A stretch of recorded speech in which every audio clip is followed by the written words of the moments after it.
Greetings, listeners. My name is Astro Phil. I'm an astrologer and space-time diviner, practicing a grounded approach to the heavenly ecosystem. And this is Astrocast.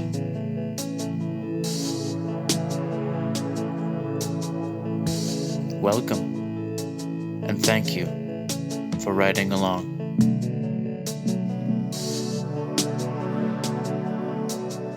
Good day, good people.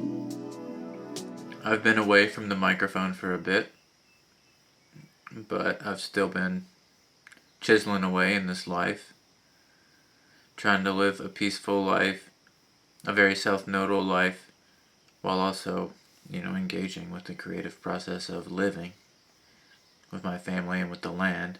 It's been spring for a few months now, so it's been very busy as far as land work and just wrapping winter up, getting firewood ready for next winter, getting plants going for spring, and it's very, very green right now. I pretty much live in a rainforest,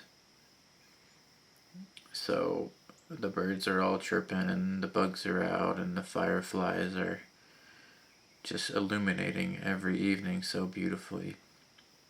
I have been thinking a lot about Lilith, actually. Black Moon Lilith, the apogee of the moon. So, yeah, that's been a really big focus of mine lately, and I feel like Lilith has been speaking to me and showing me different ways that she appears in people, and I wanted to share that via podcast. I've published an article about it that I've just been working on with a lot of passion and intermittent focus, when I can get it. And it's been a really fun process. I haven't engaged like this in a while, where it feels like I'm in like almost a direct conversation with the planetary body. I mean, Lilith isn't a planet, we'll get into that, but it feels very direct. It feels like a really straight line of communication. But I really want to thank you for being here and for your attention. That's one thing that I learned in my media fast this time, was just the value of my attention and attention in general. But it shouldn't be wasted, and I hope that I'm not wasting your attention. And if I am, just go on to the next thing. Not really on your scroll, I hope, but just live your life. Be present. Don't let me take you away from what's important. But maybe Lilith is important to you, and that's why you're listening. Maybe learning astrology is important to you right now, and that's why you're listening. Well, Lilith has always been something I'm very curious about. I had this opportunity in 2018 to go to a weekend workshop being taught by someone who claimed some level of Lilith expertise. And so I went to that, and, there were several lectures and seminars and lunches. And it was great socially. I got to hang out with some other astrologers. I was a pretty young cat at that event. But I wanted to learn how to interpret Lilith in birth charts, because I felt like I didn't have a lot of grounding in that. And I'd say I walked away with maybe even a lesser understanding of Black Moon Lilith. It was very jumbled. It was very unfocused. It was great socially. Maybe the presenter also felt like a little bit confused or off-center when it came to Lilith. So I endeavored to learn Lilith for myself via Lilith. Via observation and pattern recognition. And what I'll share today is what I have learned about the Lilith archetype from lots of observation, lots of conversations with people and their charts over the years. But first, the nuts and bolts, the structure. I must say, Black Moon Lilith is the apogee of the moon. What does that mean? Okay, so the moon is revolving around the Earth, right? And it varies in its distance. we track the perigee and the apogee just as kind of mark points. So when you see there's a supermoon going on, you see that, somebody tells you that means there's a full moon that's at the perigee. A full moon that's very close to the perigee means it's at its closest to Earth. So it's going to be extra big. Marginally, really, but still pretty big. The apogee is the point at which the moon is farthest from Earth on its orbit. And it is not a physical black moon or dark moon. It's this mathematical, astronomical point in our Earth space, things that revolve around the Earth. The synodic cycle of this point that we call Black Moon Lilith, the apogee, is 3,233 days, or 8 years and 10 months. So, every 8 years and 10 months, Lilith is back where she was on the day of your birth. In astrology, we concern ourselves with two different forms of Black Moon Lilith. There's the true Lilith, which is where that apogee is at a given moment, and there's the mean Lilith, which is the average position of the apogee. But we kind of need both. Lilith is not a stable, revolutionary mathematical point going around Earth at a steady pace. It oscillates rapidly. It fluctuates back and forth while it revolves around the Earth. It's really hard to pin down. It's not still at all. So as a method of kind of systemizing Lilith, we tabulate the average position of Lilith. And we call that the mean Lilith.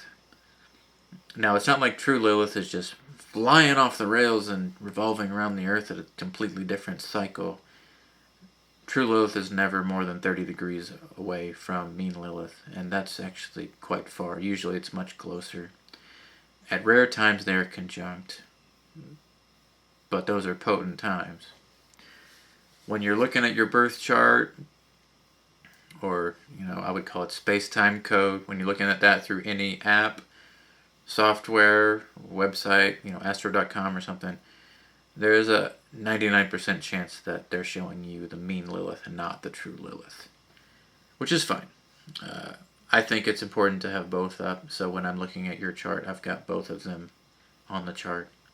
In a natal chart reading, I would describe you as a Lilith person if your chart carried a pronounced mean or true Lilith. So like a strong conjunction with another planet, with the angles, the rising, the setting, the midheaven. Maybe it's part of a sacred geometric multi-planet pattern.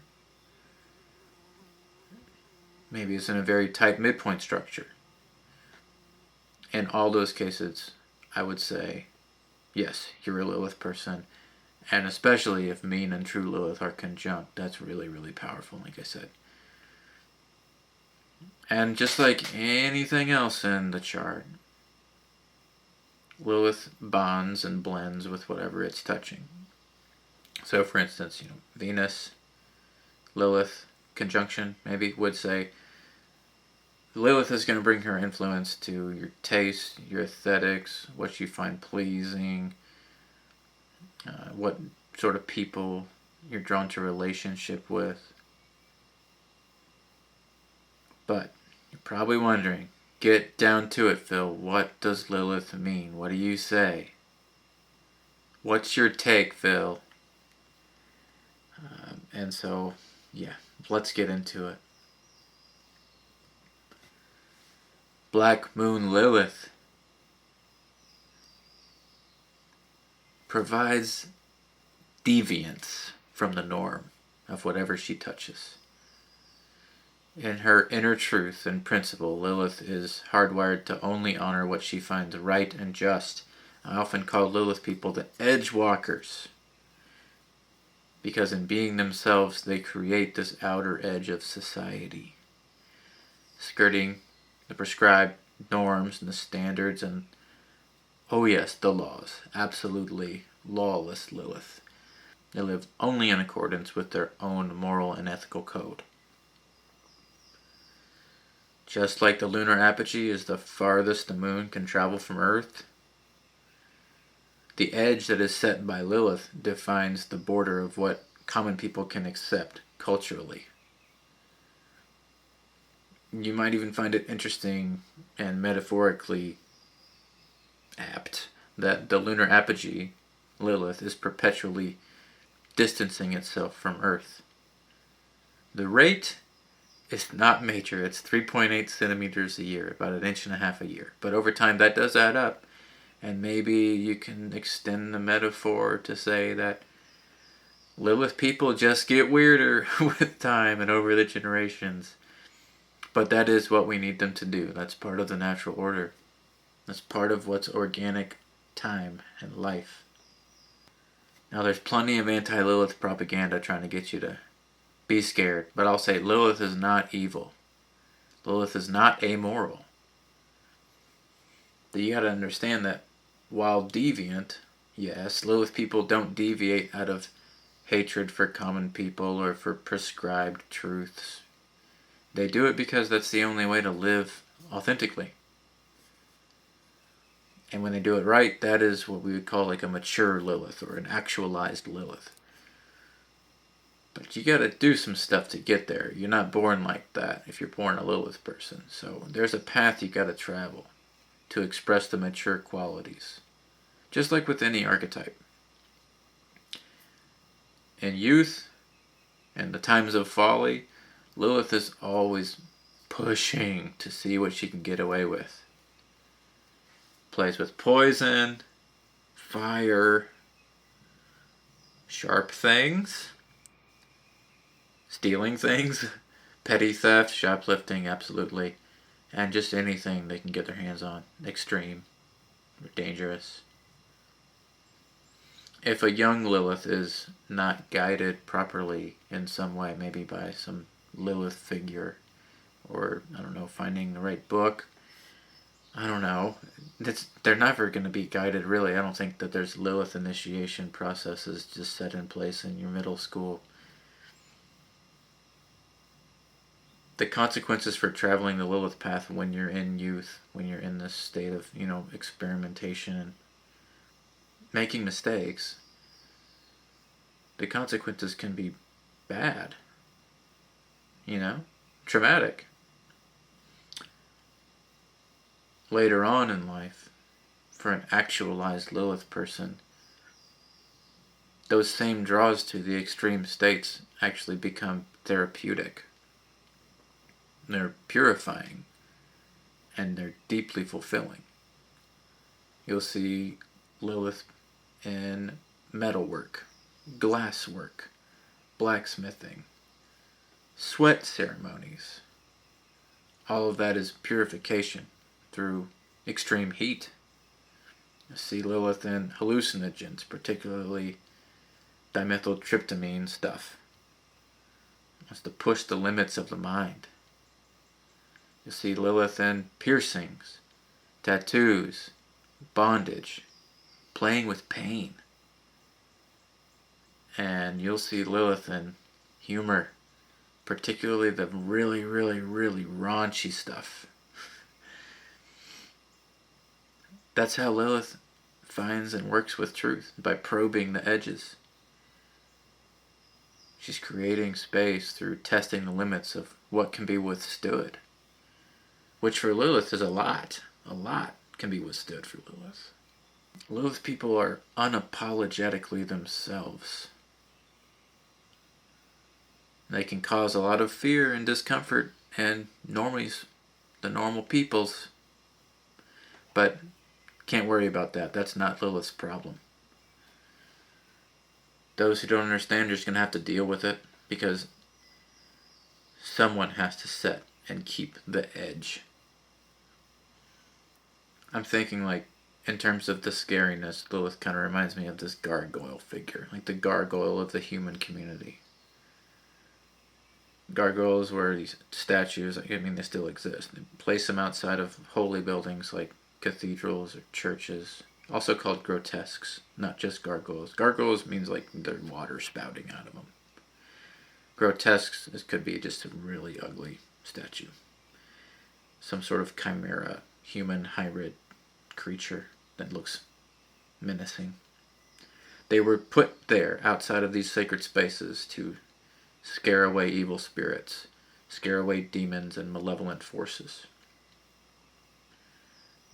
Their hideous and monstrous faces were not for fun, it served a purpose. They were guarding the building, guarding the sacred.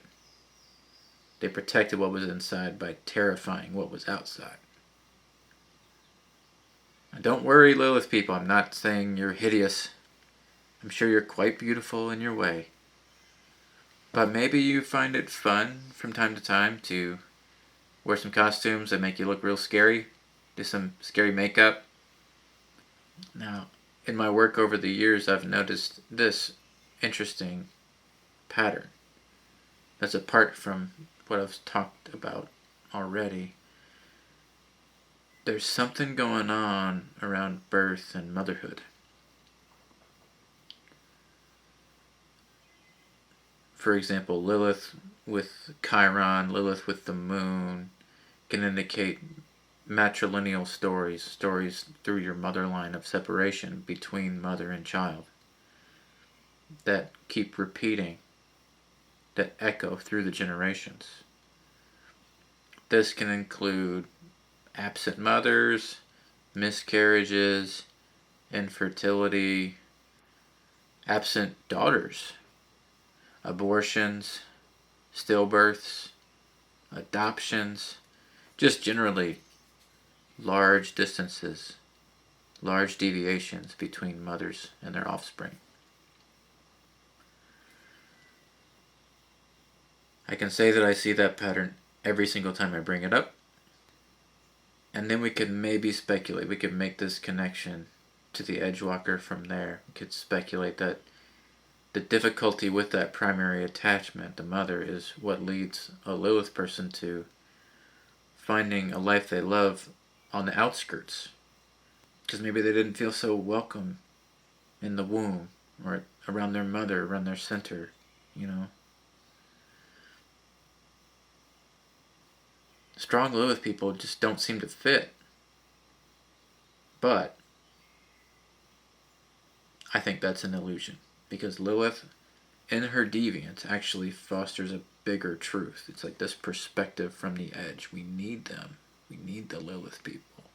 They do a great deal of energetic maintenance for all of humankind just by living out their truth. They're like a hem on the quilt of culture, and they keep the quilt from fraying. Now, anthropologically speaking, this is something I find really interesting.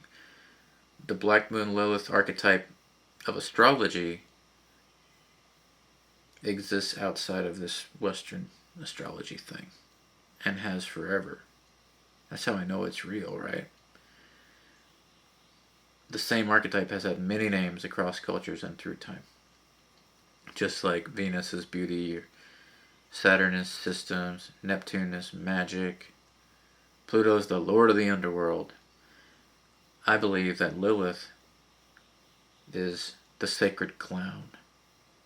Because the sacred clown has appeared all over the world throughout the human story. I did some research and found a lot of examples of the Lilith archetype.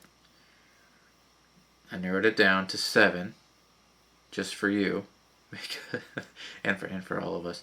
And then I prompted this image that is the image for this podcast episode, and for the article that I wrote. So, here they are. The court jester. The court jester, a sanctioned figure in European royal courts. Wearing this crazy costume, this wild hat. The court jester was alone among the court because the jester could speak the truth to the people in the power. He could mock the king. He could name the hypocrites and not be punished. The jester was there for a purpose, to remind everyone through humor and parody that no one was above it. No one was above being laughed at. No one was outside of the realm of truth and criticism. The Hopi people had the Mudheads. They would appear during ceremonies wearing mud-smeared masks with bulging, knotted heads, speaking nonsense, mumbling, stumbling, falling all over the place. They would mock and mimic the priests and dancers with exaggerated, ridiculous gestures. They would touch what is forbidden. They would be taboo, a very Lilith territory, the taboo. They were there to absorb the impurities, to hold that space, to contain the impurities and the wrong intentions and mistakes. And by doing so, the ceremony could be pure. They're like a necessary disruption, because the Hopi acknowledged the existence of chaos, of disorder, so they made a space for it, which is there whether you make it or not. But when you create it, when you hold it, that's very effective to clear way for the sacred. The Tengu, probably the scariest looking, in my opinion. The Tengu are Japanese. They live in the mountains. They're depicted with really long noses. And the faces are red and they have wings. Up in the deep forests, up on the highest peaks, they live away from the temples, away from the villages. Comfortable on those edges. What they would do is they would kidnap arrogant monks, the holy people, and they would drop them from the peaks, terrify them out of their hubris. Maybe they taught martial arts to samurai. That's also speculated. I mean, this is a mythical figure. That's part of the mythology. But kind of like earlier talking about playing with pain, it's like they gave their teachings through trauma. They wanted to break the monks open and kind of destroy them, punish their pride, and teach them through really hard time. The Dogon people of Mali have the Yurugu, also known as the Pale Fox, or the Ogo. He is the first being to rebel against the creator god, Amma. He tore himself out of the cosmic egg prematurely, and in doing so introduced disorder to a perfectly balanced universe. In a ritual space, somebody is designated to perform the Yurugu role by behaving badly, by breaking the taboos, by speaking what should never be spoken. The purpose there is to draw the poison out of the community through enacting the deviant. He holds the place for the necessary deviation. He's not kicked out. He's not outcast. He's included as the deviant. One of my favorites from the Aztec culture, a deity called Tlazōlteōtl. This deity associated with purification, with steam baths, with forbidden love, with childbirth, and with filth. She's called the Eater of Filth. Some call me Astro Phil. No, just kidding. Because she consumes the moral and physical waste of human beings. Their confessions, their excretions, their shames. Her role was invoked during Temazcal, the sweat bath ritual, where participants would sweat out their impurities and confess their bad deeds. She holds space for the unclean, for the expelled, the shameful. She was there to transform waste into purification. Kind of reminds me of like the dumpster diving sect of Lilith, which I didn't really mention earlier, but I do notice, like, I know a lot of people who do some dumpster searches, do some scavenging, and they all seem to have a lot of other Lilith traits. And also, just a couple minutes ago, I had to pause this recording to let the trash truck, the big dumpster truck, drive past the office, which is here, like in the country. It's very, very loud. And I thought that was a funny intrusion from Lilith, just saying, hey, I belong here. But way too loud to include in the recording.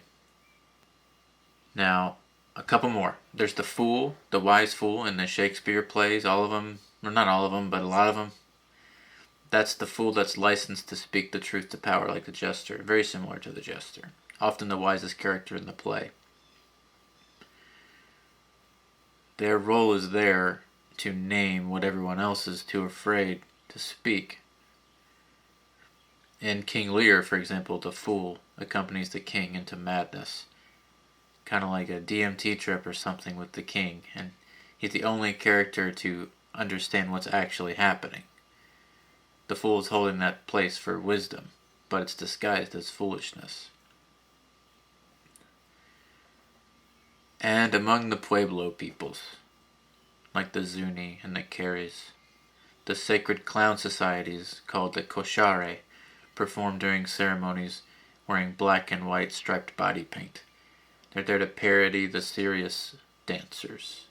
They're there to engage in gluttony and lewdness.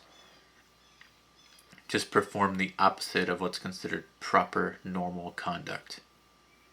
And by doing that, they hold space for impurity. It needs a space. They're releasing the tension and holding that space at edge. They want to show inversion of order, because that's a necessary component for order to exist. So that's my 7 faces of Lilith, anthropologically. What unites them thematically is not really their behavior, which, yeah, it's very similar, but it's their role within culture, and their role in ritual, which is the glue of culture. Their role is the keeper of the edge. Their role is the misfit. The jester is allowed to mock the king because he's shielded by the costume. The Tengu, they live way up in the mountains because the mainstream can't hold them. The Yurugu tore himself from the egg, the most beautiful cosmic egg, because perfection requires a flaw to be perfect. Tlazōlteōtl eats the filth, because purity requires someone to consume the waste. The Koshare, the sacred clown societies, invert order because order requires inversions. None of these figures deviate randomly. They do it with purpose. That's the Lilith way. They're like the medicine that tastes like poison. They're not supposed to be at the center. They're marginal, out at the edge, the hem that holds the tapestry, keeps it from tearing. That is precisely the Lilith position. Never felt welcomed in the mainstream, living on the outskirts, whether it's physically, geographically, ideologically, in their behavior. They operate by an internal code. They got to live their truth, even if it frightens you, because they are essential. So, for you, Lilith people, my edge walkers out there, I must say thank you for holding the edge, because we need that edge. Lilith, the misfit, the sacred clown, opens the window to the truth. She scares off evil spirits like a gargoyle with her own ferocity. And she's always been here, in every culture. Many faces, many names.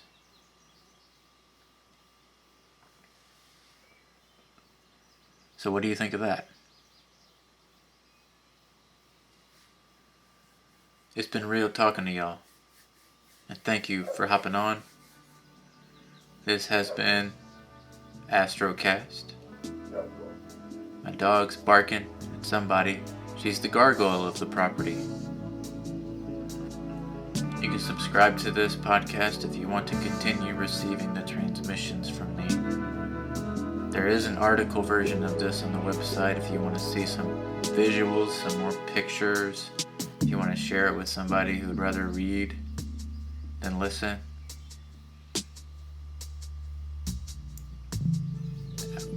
The website is outofboundsastrology.com. And this is me, Phil, checking out. All blessings, all around.